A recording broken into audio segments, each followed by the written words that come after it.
આગળ જોઈએ. The Angel shook his head slowly and said, a mighty impossible task. Angel આ જે દેવદૂત છે ને એ shook એટલે હલાવવું. આ દેવદૂત છે ને એ હલાવે છે. શું? એનું માથું. his head, તેનું માથું, એનું માથું હલાવે કે હા સાચું છે ભગવાન, તમારી વાત સાચી છે, એટલું તો એની પાસે હોવું જ જોઈએ. તો આમ માથું હલાવે છે સ્લોલી એટલે ધીમે ધીમે, અને સેડ એટલે બોલે છે અ માઇટી ઇમ્પોસિબલ ટાસ્ક. ઇમ્પોસિબલ એટલે કે અશક્ય, અને માઇટી એટલે કે અઘરું. અઘરું અને અશક્ય, અને ટાસ્ક એટલે શું થશે તો કે કામ. આ તો ભગવાન દેવદૂત કહે છે કે ભગવાન આ તો કહેવાય છે અઘરું અને અશક્ય એવું કામ છે. આટલું બધું, આટલી બધી જોડી આંખો, આટલી બધી જોડી એના હાથ, આ તો અશક્ય કામ છે. આઈ સપોઝ, હું ધારું છું, 6 પેર ઓફ હેન્ડ્સ. પ્રશ્ન કરે છે આ દેવદૂત છે, પ્રશ્ન કરે છે. આઈ સપોઝ, હું ધારું છું, હું વિચારું છું, ધારણા કરું છું કે 6 જોડી હાથ નો હોય જ ના શકે. કઈ રીતે 6 જોડી હાથ? કઈ રીતે? મારે 6 જોડી નથી. હું તો દેવદૂત છું, છતાં મારે પણ 6 જોડી નથી. અને તમે આ જે સર્જન કરો છો એને 6 જોડી હાથ, આ તો અશક્ય કામ છે. ભગવાન કહે છે આગળ, no, this hands are not a problem for me. ભગવાન શું જણાવે છે કે ના ના ના, આ જે ધીસ એટલે કે આ જે હાથ છે ને, એટલે કે જે મારે 6 જોડી જે હાથની રચના કરવી છે ને, એ મારા માટે પ્રોબ્લેમ જ નથી. ફોર મી એટલે મારા માટે, એ મારા માટે કોઈ પ્રોબ્લેમ નથી, મારા માટે કોઈ મુશ્કેલી નથી. It is the 3 pair of eyes that the mothers have to you. પણ આગળ વાત શું કરે છે ભગવાન? તો કે 3 પેર ઓફ આઈઝ, એની જે આંખોની 3 જોડી છે ને, 3 જોડી જે આંખો છે ને, એ ધેટ એટલે કે એ વસ્તુ મધર છે ને એની પાસે હેવ ટુ હેવ, એની પાસે હેવ ટુ હોવ એટલે કે હેવ ટુ હેવ એટલે કે હોવી જ જોઈએ, એમાં કોઈ બાંધછોડ જ નથી. 3 જોડી આંખો તો હોવી જ પડે, એના વગર તો આ અશક્ય વસ્તુ છે. જે માતા જે પોતે કાર્ય કરે છે, માતાની જે રચના છે, એની પાસે 3 જોડી આંખો તો હોવી જ જોઈએ. Lord look puzzle. પઝલ એટલે કે કહેવાય ને આમ મૂંઝવણમાં થોડાક. ભગવાન છે ને થોડા ગૂંચવણ પડ્યા, મૂંઝવણમાં હોય ને એવું લાગ્યું. અને આગળ થાય છે કે oh so you are creating a standard model of mother. એટલે હવે દેવદૂત પાછો પ્રશ્ન કરે છે. જો અહીંયા પ્રશ્ન કરે છે કે ઓ સો એટલે તેથી, યુ આર ક્રિએટિંગ એટલે તમે સર્જન કરી રહ્યા છો. ભગવાન તમે સર્જન કરી રહ્યા છો. સ્ટાન્ડર્ડ એટલે સારામાં સારું, એક સારામાં સારું એવું મોડલ, અને એ મોડલ છે મધર એટલે માતાનું. તો હો ભગવાન, મને અત્યારે ખ્યાલ પડ્યો, મને અત્યારે ખબર પડી કે તમે આ જે સર્જન કરી રહ્યા છો, એક સારામાં સારી માતા હોય એનું સર્જન કરી રહ્યા છો, એવું ને? બટ 3 પેર ઓફ આઈસ, પરંતુ પાછો પ્રશ્ન કરે છે, પરંતુ 3 જોડી આંખોની. હે ભગવાન, 3 જોડી આંખોની. Vote for? વોટ ફોર એટલે શા માટે? 3 જોડી આંખોની શું જરૂર છે? મારે 2 જ છે. The angel got interested. એટલે કે જે દેવદૂત છે ને એ ગોટ ઇન્ટરેસ્ટેડ એટલે એને રસ જાગ્યો. રસ જાગ્યો એટલે એને આ જાણવાની ઈચ્છા થઈ કે 3 જોડી આંખો તમારે શા માટે દેવી છે ભગવાન? મને જણાવશો તમે ડિટેલની અંદર પ્લીઝ? કૃપા કરીને કહેશો ખરા? 1 pair that see her children through close door. હવે ભગવાન જણાવે છે કે 3 જોડીને તાર જાણવું છે ને શા માટે મારે 3 જોડી આજે હું સર્જન કરું છું ને એને આપવાની જરૂર છે. તો કે 1 પેર, એમાંની જે એક જોડી છે ને એ જોડી શેના માટે છે? તો કે સીઝ એટલે જોવા માટે. કોને જોવા માટે? એનું જે બાળક, એના જે બાળકો છે ને, ચિલ્ડ્રન એટલે બાળકો, અને ચાઇલ્ડ હોત તો બાળક થાય, એટલે બાળકનું બહુવચન છે ચિલ્ડ્રન. એટલે કે એક જોડી છે ને એ એના બાળકો છે ને એને જોવા માટે છે. અને થ્રુ એટલે શેમાંથી જોવા માટે? તો કે ક્લોઝ ડોર, બંધ બારણું. થ્રુ એટલે બંધ બારણું હોય તે જોવા માટે. બંધ બારણું હોય છતાં માતા જોઈ શકે કે પોતાનો બાળક છે એ શું કરી રહ્યો છે, શું તકલીફ છે એને. તો કે એક જોડી તો બંધ બારણું હોય ને, અને પોતાના બાળક છે એ માતાને કહેતું ન હોય કે મારા પ્રોબ્લેમ છે, આ પ્રશ્ન છે, છતાં માતા છે ને જોઈ શકે, એના માટે એક જોડી છે. અને સાંભળી જો બીજી જોડી શા માટે જરૂરી? તો કે અનધર એટલે બીજી. Pair to look at the children and say I understand and I love you. તો શું કહે છે? અનધર એટલે જે બીજી જોડી છે ને, બીજી જોડી એ લુક એ પણ જોવા માટે જ છે, બીજી જોડી પણ જોવા માટે છે. પણ શું જોવા માટે? તો કે એના બાળકને જોવા માટે, અને સે એટલે કહેવા માટે. એના બાળકને જોવું છે અને કેવું છે. શું? કે આઈ અન્ડરસ્ટુડ સોરી, અન્ડરસ્ટાન્ડ એટલે હું સમજું છું. અન્ડરસ્ટાન્ડ એટલે સમજવું, કે હું સમજું છું. બેટા હું તને સમજું છું, મારા દીકરા હું તને સમજું છું. એન્ડ અને આઈ લવ યુ, હું તને ચાહું છું. હું તને સમજું છું, હું તને ચાહું છું. તારી તકલીફ શું છે હું સમજું છું, ભલે તું ના કે. વિધાઉટ અટરિંગ અ વર્ડ, બેટા હું તને સમજું છું અને હું તને ચાહું છું. વિધાઉટ એટલે ના વગર. શેના વગર? તો અટર એટલે ઉચ્ચાર કરવું, ઉચ્ચારવું, બોલવું. અને આ વર્ડ એટલે શબ્દ.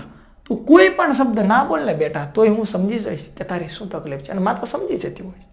તો બીજી જોડી એના માટે. પહેલી જોડી તો કે બંધ બાણ હોય એથી જોવા માટે. બીજી જોડી તો કે બાળક બેટા હું તને સમજું છું અને હું તને ચાહું છું, ભલે તું કોઈ પણ શબ્દ ના બોલ, છતાં હું તને સમજી શકું છું. અને ત્રીજી જોડી એન્ડ ધ થર્ડ પેર, ત્રીજી જોડી છે ને એ શેના માટે છે? ટુ સી એટલે જોવા માટે. ઓલ સિક્રેટ થિંગ્સ, સિક્રેટ એટલે રહસ્યવાળી, અને થિંગ એટલે વસ્તુ. કોઈ પણ રહસ્યમય વાત હોય, રહસ્યમય વસ્તુ હોય, એ જે બાળકને કોઈ છુપાવતો હોય, કહેતો ન હોય, રહસ્ય હોય છુપું રાખતો હોય. અને વિધાઉટ એટલે ના વગર, ઓપનિંગ ધેમ એને ખોલ્યા વગર. કોઈ રહસ્ય છે ને એને ખોલ્યા વગર, રહસ્યની વાત કર્યા વગર માતા છે ને બાળકને સમજે ને એના માટે ત્રીજી જોડી. તો ત્રણેય જોડી, પહેલી બંધ બારણું હોય એમાંથી બાળકને જોવા માટે. બીજી જોડી તો કે બેટા હું તને સમજું છું અને હું તને ચાહું છું, ભલે તું કોઈ શબ્દ છે એનો ઉચ્ચાર ના કરે. અને ત્રીજી જોડી છે ને બાળકના જે દરેકે દરેક રહસ્ય છે એ રહસ્ય બાળક ના ખોલે ને છતાં પણ માતા સમજી જાય એના માટે. આગળ, lord requested the angel, please go to bed, do not take so much trouble in a single day. એટલે આ જે લોર્ડ છે ને એને રિક્વેસ્ટ કરવામાં આવે છે, એને વિનંતી કરવામાં આવે છે. કોણ કરે છે? તો કે દેવદૂત છે ને એ ભગવાનને વિનંતી કરે છે. શું વિનંતી કરે છે? કે પ્લીઝ કૃપા કરીને go to bed. Go to bed એટલે જાઓ પથારીમાં અને સૂઈ જાઓ. દેવદૂત છે ભગવાનને કહે છે, ભગવાન કૃપા કરીને હું તમને પગે લાગુ કે જાઓ, કૃપા કરીને તમે જાઓ અને બેડમાં એટલે કે સૂઈ જાઓ, આરામ કરી લો. શા માટે આરામ કરી લો? તો કે તમારો ઓવરટાઈમનો 6ઠ્ઠો દિવસ થઈ ગયો છે, તમે પોરો તો ખાધો નથી અને આટલા બધા તમે આ સર્જન કરવામાં, આની રચના કરવામાં તમે બીજી છો, તો જાઓ આરામ કરી લો.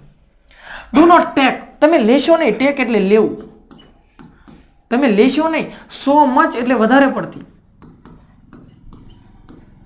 અને ટ્રબલ એટલે કે મુશ્કેલી, મૂંઝવણ. તમે આટલી બધી મૂંઝવણ, મુશ્કેલી લેશો નહીં. અને સિંગલ ડે એટલે કે એક દિવસમાં. શું તમારે એટલી બધી જરૂર છે એક દિવસમાં આટલી બધી મુશ્કેલી લેવાની? 6 દિવસથી તો કન્ટિન્યુ કામ કરો છો, તો હવે ઘડીક પોરો ખાઈ લો ને, એક જ દિવસ પોરો ખાઈ લો, પછી બીજું કામ બીજા દિવસે કરજો. એક દિવસમાં આટલી બધી તમે શું લેવા મુશ્કેલીઓ છો? હું તમે વિનંતી કરું છું, જાઓ ભગવાન આરામ કરી લો. I can not, he refuse, I have almost completed the work. હવે ભગવાન જવાબ આપે છે દેવદૂતને કે શું કહે છે? કે I can not. I can not એટલે હું જઈશ. હી રિફ્યુઝ, રિફ્યુઝ એટલે કે ના પાડવી. ભગવાન છે એ ના પાડે છે દેવદૂતને કે ના ના ના હું જઈશ નહીં. જ્યાં સુધી મારું આ કામ પૂરું ના થાય ત્યાં સુધી હું આરામ કરવાનો નથી. આઈ હેવ ઓલમોસ્ટ, ઓલમોસ્ટ એટલે કે લગભગ, લગભગ. કમ્પ્લીટેડ એટલે મારું લગભગ તો આ કમ્પ્લીટ એટલે પૂરું થઈ ગયું છે. વર્ક એટલે કામ, આ મારું કામ છે ને એ તો લગભગ પૂરું થઈ ગયું છે. હવે જાજુ બાકી નથી, મારે ખાલી નિરીક્ષણ કરવાનું છે કે આમાં શું કોઈ વસ્તુ રહી ગઈ છે.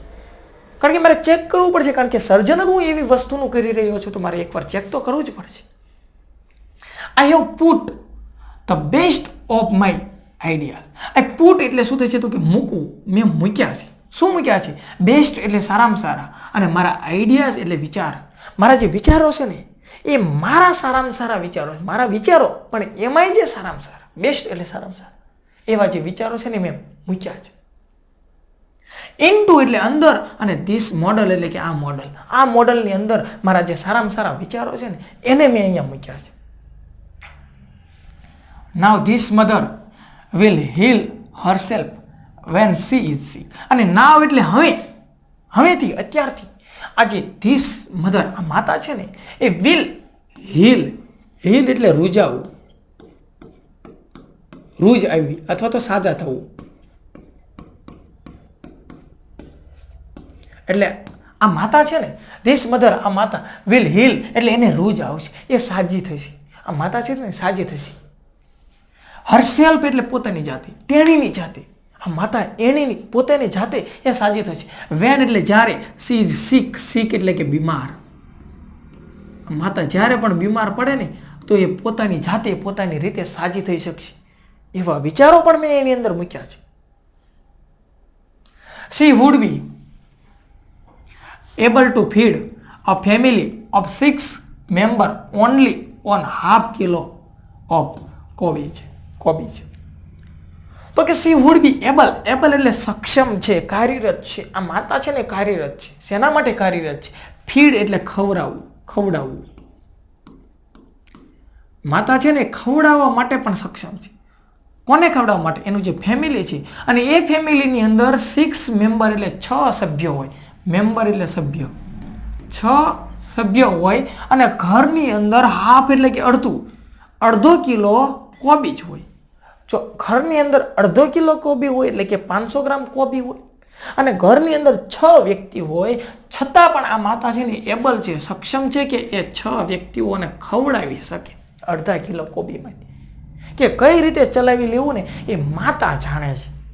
અને માતાના ભાગની અંદર જો કદાચ ખાવા માટે ના આવે ને તો એ પોતે એમનામ પણ ચલાવી લે છે, પણ છતાં ક્યારેય કોઈને કહેતી નથી. And she would manage a child's bath, play, study, food and sleep. અને આ જે આગળ વાત કરે છે ભગવાન દેવદૂતને કે આ she would manage એટલે કે મેનેજ કરી લે છે. માતા છે મેનેજ કરે છે. શું? ચાઇલ્ડ્સ એટલે કે બાળકનું, બાથ એટલે કે નવડાવવું. બાળક છે ને એને નવડાવવાનું મેનેજ કરે છે, એની વ્યવસ્થા કરી લે છે. પ્લે એટલે એને રમાડવું, સ્ટડી એટલે એને અભ્યાસ કરવું, અભ્યાસ છે એને કરાવડાવવો, અને ફૂડ એટલે પણ ખવડાવવું. ફૂડ એટલે શું થશે? ખવડાવવું. અને સ્લીપ એટલે સુવડાવવું. માતા જુઓ કેટલું મેનેજ કરી લે છે પોતાના બાળક માટે. કે બાળક છે એને નવડાવે છે, એને રમાડે છે, એને શીખવાડે છે. બાળક થોડુંક મોટું થાય એટલે એને ભણતા શીખવાડે છે, ભલે એકડો બગડો જે શીખવાડે એને ખવડાવે છે, અને એને સ્લીપ એટલે સુવડાવે છે. એને માતા છે એના બાળક માટે એને વહાલ જ હંમેશા કરતું હોય. માતા છે ને એના માટે બાળક છે ને દુનિયાનું સૌથી સારામાં સારું એના માટે વસ્તુ હોય છે. ચાહે બાળક કેવું પણ હોય, ગમે તેવું હોય, પોતાના શરીરની અંદર કોઈ ખોડખાપણ હોય, બાળક રૂપાળું હોય કે કદરૂપું હોય, પણ બાળક છે ને એની માતા માટે દુનિયાનું બેસ્ટ વસ્તુ હોય છે. પણ આ માતા છે ને એના બાળકને રમાડે, ખવડાવે, અભ્યાસ કરાવડાવે, પણ કોઈ પણ પ્રકારનો ચીડચીડા સ્વભાવ વગર. બાળક એના માતા છે એના બાળકને સુવડાવે, છતાં હાલા ગવડાવીને સુવડાવે. એના માટે છે ને પોયમ કે જનનીની જોડ સકી નહીં જડે રે લોલ. કવિશ્રી આપણે બોટાદકર એને રચના કરેલી, અને એ પોયમ તમે સાંભળી પણ હશે.